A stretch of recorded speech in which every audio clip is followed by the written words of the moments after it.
personalities are important to radio. Am I right, Dennis? You're absolutely right. And that's, I think, why we're here. It's Radiodays Europe. Have we forgotten a little bit about personality, though, with all this technology going on? I don't think we've forgotten about it. I think people are noticing it. And that's one of the reasons why tech companies are hiring radio personalities and wanting them to represent their new brand. So that's really good. But I think that we have to, as radio broadcasters, we have to build and protect and really make personalities a bit of a deeper connection with the companies, with the radio stations, and the listeners. So yes, personality these are the golden years of being a radio personality, in my opinion. The personality you're talking about is saying low going to Apple, isn't it? And Apple sort of getting in onto our turf. Sure. How do you manage your people, which are among the most well-known personalities on the planet? Again, one of the things I mentioned in my session was that over 85% of the people that are using a radio device or any kind of audio, to get there is AM and FM still. So that's still extremely important. So that connection is crucial, but being aware of the other forms of delivery that audio will be available on soon is important. The listeners have to know where to find you. So that part is really important. Like Howard Stern, about several years ago, 10 years ago, let's say, in the United States, left AM and FM for XM Sirius, and many listeners went with him and found him over there and subscribed to that service. And I think the same thing is happening now where, as I said, you have streaming, Twitter, Apple, etc.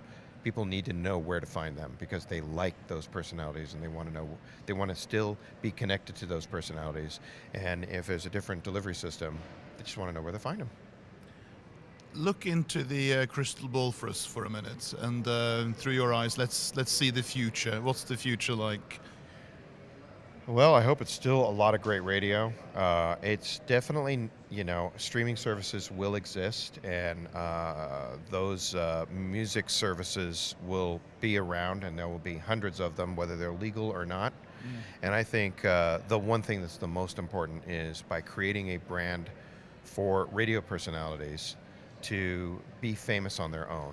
So what they love, what they like, the kind of music they like, the things they love in life, whether it's family values or, life in the clubs and they do, or they're movie fans or something like that, anything like that really grows an audience and connects to an audience is really important. And I don't think a streaming music service will do that. That's just not companionship. It's background noise for me, or, it's in the background. So real true personality connecting to listeners is all that matters. Well, it's one-to-one communication after all, isn't it? Yeah. Just on the off chance, what's your favorite radio show to listen to, if I may ask you? Because that will say something about you, wouldn't it? Yeah. Well, it's really funny. Chris Evans is one that I absolutely respect off of radio too, because, I had a year in England, and the fact that he is doing what he's doing on radio too is incredible, because he has a very different target audience than he had years ago on Virgin and and all the various places he was at, Radio 1, yeah. So I think that he's a real survivor because he's really been able to adapt to a new audience, and look what he's done.